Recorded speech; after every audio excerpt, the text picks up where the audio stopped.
Ever since I was diagnosed, it's always been constant looking, Googling for information online as far as latest treatments, different people's experiences, and just trying to find some sort of network that I could connect with, not only to help myself, but also my family members. My mom's middle sister went through liver failure because of an undiagnosed hepatitis B infection.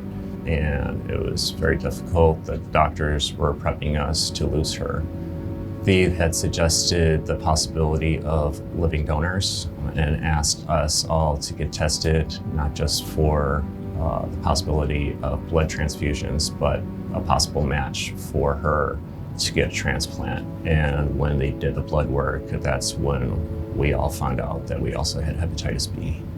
Since then, my mother and myself have active viral loads, where my brother and my sister virus is inactive. My first really influential experience with hepatitis was with somebody I was dating. After we had broken up, he was diagnosed with hepatitis. Al and I lived together. He was a very big influence in my life as well. I was pretty distant with my family at the time. Glad to say that my family and I are doing great now. And a lot of that is because of Al's influence. His hepatitis was actually a non-viral hepatitis, but unfortunately, they diagnosed him too late, and in 2004, he had passed away. When I was first diagnosed, it was kind of a death sentence for me. I just felt like I was gonna die.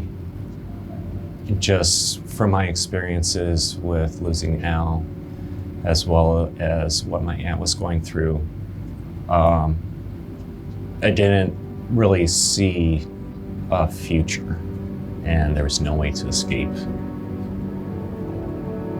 I'm happy to say that my aunt is doing well. The doctors were able to fix her up. Unfortunately, because of her other conditions, she's no longer able to receive a liver transplant.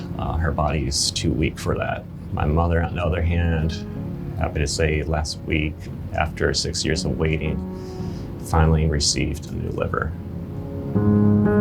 Unfortunately for my viral load, we were unable to keep it under control. We were able to definitely bring the count lower. However, it was never brought down to undetectable. My primary care doctor actually happened to be an HIV specialist. He had suggested that I go on PrEP to avoid the possibility of being co-infected with HIV. So we started that immediately, and they kept monitoring. My viral load never got down to undetectable. Some years have gone by, going through ultrasounds every 3 months, as well as blood work every 3 months, quit drinking. That was not as hard as I thought it would be, but it's definitely hard on the social life.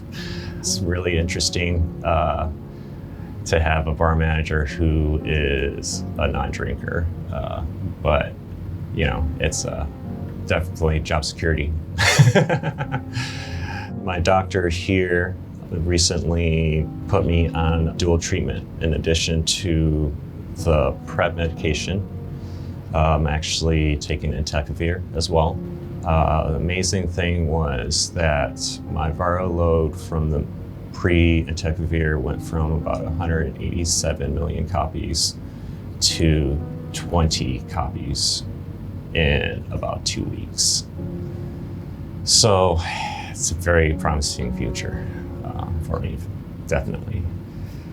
Life has its challenges. Honestly, you need to try to be as optimistic as you can. The stigma that goes along with hepatitis is just a huge black cloud over your head all the time.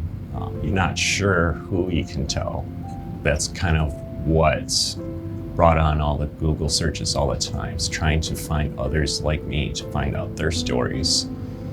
Seeing organizations such as Hep Free Hawaii getting involved, different organizations throughout the country and the world has definitely improved my life for me, to know that I'm not alone. For all those people out there, if you're first diagnosed, just know that there's others out there for you to talk to, not just your doctors, not just your nurses. There's actually a community of us out there that can help you through all of this.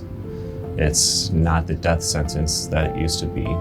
And if it's caught early enough, treatment will work.